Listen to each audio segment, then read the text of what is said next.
আলাইকুম সুপ্রিয় শিক্ষার্থীবৃন্দ, আজকের ভিডিওতে আমরা সপ্তম শ্রেণীর গণিত বইয়ের অনুশীলনী 1.2 এর 19 থেকে 22 নংয়ের সমাধান করাবো। তো 19 নম্বর আমরা দেখতে পাচ্ছি কোন ক্ষুদ্রতম পূর্ণবর্গ সংখ্যা 9, 15 এবং 25 দ্বারা বিভাজ্য সেটা আমাদেরকে বের করতে হবে। তো আমি সমাধানে চলে যাচ্ছি। তো এখানে 9, 15, 25-এর লসাগু হবে নির্ণয় ক্ষুদ্রতম সংখ্যা। তাহলে 9, 15 লসাগু কীভাবে বের করব? প্রথমে 3 দিয়ে যায় এগুলোকে, যেমন 3 তিরিকে 9, 9-এর মধ্যে 3 বার, 5-এর মধ্যে 15-এর মধ্যে 5 বার, 25-এর মধ্যে 25-এর মধ্যে তো যায় না, 3 দিয়ে ভাগ যায় না, সেখানে 25টা বসে গেল। আবার এগুলোকে এই দুইটাকে 5 দিয়ে ভাগ যায়, যেমন 3-এর মধ্যে যাচ্ছে না, সেখানে 3 বসে গেল। 5-এর মধ্যে 5 একবার, আবার 5-এ 5 আর কি, তাহলে 5-এর মধ্যে 25 5 বার, 5 5-এ 25। এখন আমরা এই যেগুলো এগুলো কিন্তু এখানে লিখব, ঠিক আছে? তো এখানে আমরা 2টা 3 পাইলাম, 2টা 5 পাইলাম, ঠিক আছে? তো এগুলো আমরা এখন কী করব? জোড়া করব, ঠিক আছে? তো 2টা 3, এই 2টা এক জোড়া করলাম, এখন এই 2টা এক জোড়া করলাম। তো জোড়াগুলো গুণ করার পর এখানে 3 তিরিকা 9, এখানে 5 5-এ 25, তাহলে 9 আর 25 গুণ করলে হচ্ছে 225, ঠিক আছে? তাহলে এখানে 225-এর মৌলিক গুণনীয়কগুলো জোড়ায় জোড়ায় রয়েছে, তাই 225 সংখ্যাটি একটি পূর্ণবর্গ সংখ্যা। নির্ণয় ক্ষুদ্রতম সংখ্যা হলো কত? 225, ঠিক আছে? এখন আমরা এর পরের অঙ্কটা দেখব। এই যে একটি ধান কাটতে শ্রমিক নেওয়া হলো। প্রত্যেক শ্রমিকের দৈনিক মজুরি তাদের সংখ্যার 10 গুণ। দৈনিক মোট মজুরি 6,250 টাকা হলে শ্রমিকের সংখ্যা বের করতে হবে। তো আমরা শ্রমিক সংখ্যা বের করব। মনে করি শ্রমিক সংখ্যা ক। তাহলে প্রত্যেকে 10 গুণ করে, তাদের সংখ্যার 10 গুণ করে টাকা দিছে, মজুরি আর কি। সেক্ষেত্রে প্রত্যেকের দৈনিক মজুরি হবে, এই যে কয়ের সাথে 10 গুণ করব, 10 ক হবে। তাহলে শর্ত মতে বা শর্ত অনুসারে আমরা লিখতে পারি এই যে মজুরি এবং শ্রমিক সংখ্যা দুইটা কী করতে হবে? গুণ করতে হবে। তাহলে গুণ করে পাবো কত? 6,225, এটা এখানে আমরা লিখব, ঠিক আছে? এখন আমরা গুণ করব। গুণ করলে কীরকম হবে? এই যে এখানে আমি যদি এই যে 10 ক এবং ক গুণ করি, সেক্ষেত্রে 10 ক স্কোয়ার হয়, ঠিক আছে? এখন ক গুণ করলে ক স্কোয়ার না, তো ক স্কোয়ারটা এখানে রাখি দিব আর 10টাকে পাশে পাঠিয়ে দিব। সেক্ষেত্রে 10 দিয়ে যখন এটাকে ভাগ করব, সেক্ষেত্রে কত হবে দেখো, অর্থাৎ এই 0 সাথে 0 তুমি কাটিয়ে দিতে পারো, ঠিক আছে? সেক্ষেত্রে এই যে 650 কিন্তু এখানে আসে। তো এখন আমরা এগুলো যেহেতু আমরা কয়ের মান বের করবো, সেক্ষেত্রে আমরা কী করব? এটাকে বর্গমূল করব।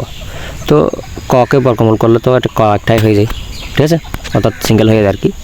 আর এটাকে রুট ওভার করলে, বর্গমূল করলে কত আসে দেখো, এটা 25-এর বর্গ আর কি। তো রুটের বর্গ যদি কাটা দেয়, ঠিক আছে, আর থাকে 25, ঠিক আছে? তাহলে কয়ের মান পাইলাম আমরা কত? 25। তাহলে শ্রমিক সংখ্যা কত? 25 জন, ঠিক আছে? নির্ণয়ের শ্রমিক সংখ্যা হচ্ছে 25 জন। এখন আমরা এরপর একটা সমাধান করাবো। দুইটি ক্রমিক সংখ্যার বর্গের অন্তর হচ্ছে 37, মানে বিগফল 37, সংখ্যা দুটি নির্ণয় করো। তাহলে মনে করি ক্রমিক সংখ্যাদ্বয়ের যথাক্রমে কত কত হবে? ক্রমিক সংখ্যা মানে সিরিয়ালি আর কি, মানে 1 2 3 4 এরকম করে। তো দেখো, প্রথমটা যদি আমি ক ধরি, এরপরটা হবে তার চেয়ে 1 বেশি, অর্থাৎ ক যোগ 1।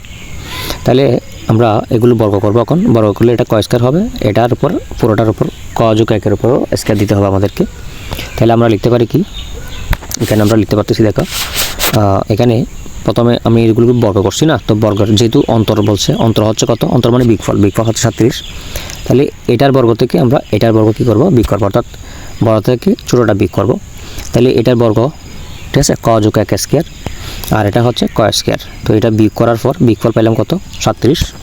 এখন এটা তোমাদের একটা সূত্র হয়তো মনে আছে, a + b হোল স্কয়ার সূত্র কি তোমরা তো অবশ্যই জানো, a square + 2ab + b square. তো এটাকে a ধরো, এটাকে b ধরো, সেক্ষেত্রে a + b হোল স্কয়ারের সূত্র হচ্ছে a square + 2ab + b square, এতটুকু পর্যন্ত, ঠিক আছে? আর এটা এই যে ক স্কয়ার লিখে দিলাম। এখন আমরা কাটাকাটি করবো, ঠিক আছে? এই যে ক স্কয়ার সাথে যদি আমি ক স্কয়ার কাটা দিই, প্লাসে মাইনাসে কাটা গেল আর কি, ঠিক আছে? আর তাকে কি 2 ক যোগ 1, এটা 2 ক যোগ 1, এদিকে কত? 37, ঠিক আছে? তো কটাকে এখন আমরা এই যোগ 1টাকে এদিকে বিগ করে দিব, সমান এই পাশ থেকে এই পাশে গেলে তো বিগ হয়, তোমরা জানো। তো 37 থেকে যদি 1 চলে যায়, তাকে কত? 34, তার মানে 2 কর মান পাইলাম 34। এখন আমরা যেহেতু কর মান বের করবো, তো কটা রাখবো এখানে, 2টা ওই পাশে নিয়ে যাব, ঠিক আছে। তো 2 দিয়ে যদি 34কে ভাগ করি সেক্ষেত্রে 18 আসে, তাহলে ক এর মান হচ্ছে 18। তাহলে প্রথম ক্রমিক সংখ্যাটি হচ্ছে 18 এবং পরেরটা হবে তার চেয়ে 1 বেশি। দ্বিতীয় ক্রমিক সংখ্যাটি হবে ক যোগ 1 মানে 18 সাথে 1 যোগ করবে 19। তাহলে সংখ্যা দুটি যথাক্রমে 18, 19, ঠিক আছে। এখন এরপর সংখ্যাটা আমরা দেখব, ঠিক আছে। এমন দুটি ক্ষুদ্রতম ক্রমিক সংখ্যা নির্ণয় করো যাদের বর্গের অন্তর একটি পূর্ণবর্গ সংখ্যা হয়, ঠিক আছে, একটি পূর্ণবর্গ। তো আমরা দেখি এটা সমাধান করব। মনে করি দেখো ক্ষুদ্রতম ক্রমিক সংখ্যাদের যথাক্রমে ক, একটা হচ্ছে ক যোগ 1, অর্থাৎ একটা ক নিলে একটা ক এর সাথে 1 যোগ করে এর চেয়ে বাড়া নিতে হবে আর কি, অর্থাৎ একটা 1 হলে একটা 2 হবে এরকম। তাহলে সংখ্যা দুটি বর্গ যথাক্রমে কত হবে? এটাকে স্কয়ার করলে ক স্কয়ার হবে, আর এটাকে স্কয়ার করলে ক যোগ 1 স্কয়ার হবে, ঠিক আছে। এবং এই দুইটার অন্তর বলছে আমাদেরকে, অন্তর মানে হচ্ছে বিগফল, এটা আমাদের মাথায় রাখতে হবে। তো এটার বর্গ থেকে আমরা এটার বর্গ কী করব? এই দুটা বিগ করছি এখানে, ঠিক আছে। বিগ করার পর আমি বলছিলাম তোমাদেরকে একটু আগে, এটা হচ্ছে a plus b whole square সূত্র, ঠিক আছে। তো a plus b whole square সূত্র কি? a square plus 2ab plus b square, এতটুকু, ঠিক আছে, গুণ করে দেখবে তোমরা। আর এখান থেকে cos স্কয়ার। তাহলে এখন আমি যদি cos স্কয়ার কাটি দিই প্লাস মাইনাসে, আর তাকে 2 ক যোগ 1, এই যে 2 ক যোগ 1, ঠিক আছে। এখন আমি ক এর জায়গায় 1 2 3 4 বসিয়ে মানটা বের করবো, ঠিক আছে। এখানে ক এর মান যথাক্রমে 1 2 3 4 5 6 7 এরকম করে বসিয়ে আমরা পাই, ঠিক আছে। তো ক যেখানে যেখানে আছে সেখানে আমি প্রথমে 1 বসাবো ক এর জায়গায়, এরপর এবার 2 বসায় দেখবো, এরপর 3 বসায় দেখবো, ঠিক আছে। কোনটা কোনটা পূর্ণবর্গ সংখ্যা হয় আমরা দেখব। তাহলে ক এর মান যদি 1 হয় সেক্ষেত্রে 2 একে 2, 2 এর একে হচ্ছে 3। 3 হচ্ছে পূর্ণবর্গ সংখ্যা নয়, কারণ 3কে বর্গমূল করা যায় না সেজন্য, ঠিক আছে। আবার 2 বসালে 2 2 4 হয়, এই যে 2 ক যোগ 1, এই 2 ক যোগ 1 এর জায়গায় এই ক এর জায়গায় তুমি 2 বসায় দেখো, 2 2 4 হবে, এর সাথে 1 যোগ করলে 5 হয়, এই যে 4 এর সাথে 5ও কিন্তু পূর্ণবর্গ সংখ্যা নয়, ঠিক আছে। যেহেতু এটাকে বর্গমূল করা যায় না, ঠিক আছে, অর্থাৎ পূর্ণবর্গ সংখ্যা নয়। কোনো সংখ্যাকে, অর্থাৎ বর্গমূল কি, আসলে বর্গ কি, কোনো সংখ্যাকে সেই সংখ্যা দ্বারা গুণ করা। তো আমরা এখানে পূর্ণবর্গ সংখ্যা পাচ্ছি না এটা, ঠিক আছে। এটাকে ভাগ করলে, বর্গমূল করলে দশমিক আসে যায়, দশমিক আসতে পারবে না, দশমিক আসলে এটা বর্গমূল হবে না, ঠিক আছে। দেখো পূর্ণবর্গ হবে না।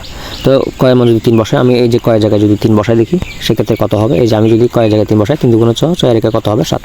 এই যে 3 2 6 একে 7, ঠিক আছে। 7ও কিন্তু পূর্ণবর্গ সংখ্যা নয়। এখন আমি যদি 4 বসাই, এই যে 4 2 8, 8 এর একে হচ্ছে কত? 9। এই 8 এর একে 9, 9 কিন্তু পূর্ণবর্গ সংখ্যা, কারণ 9কে এই যে 3 এর বর্গ লেখা যায়, 3 এর বর্গ, ঠিক আছে, 3 3 9, যা পূর্ণবর্গ সংখ্যা। তাহলে ক্ষুদ্রতম সংখ্যা ক ইকুয়াল টু 4, আমরা প্রথম সংখ্যাটা 4 নিব। তাহলে অপর সংখ্যাটি হবে এই 4 এর সাথে 1 যোগ, অর্থাৎ ক এর সাথে 1 যোগ করলে ক এর মান যদি 4 আসছে, 4 যোগ 1 তো 5। তাহলে ক্ষুদ্রতম ক্রমিক সংখ্যাদ্বয় যথাক্রমে 4 এবং 5। তো শিক্ষার্থীরা, তোমরা তো আমার ভিডিও দেখো, কিন্তু দুঃখের বিষয় হলো তোমরা সাবস্ক্রাইব করো না। তো তোমাদের কাছে একটাই অনুরোধ, আমার ভিডিও যদি কাজ আসে অবশ্যই চ্যানেলটাকে সাবস্ক্রাইব করে বন্ধুদের মধ্যে শেয়ার করে দাও। ধন্যবাদ সকলকে ভিডিওটি দেখা।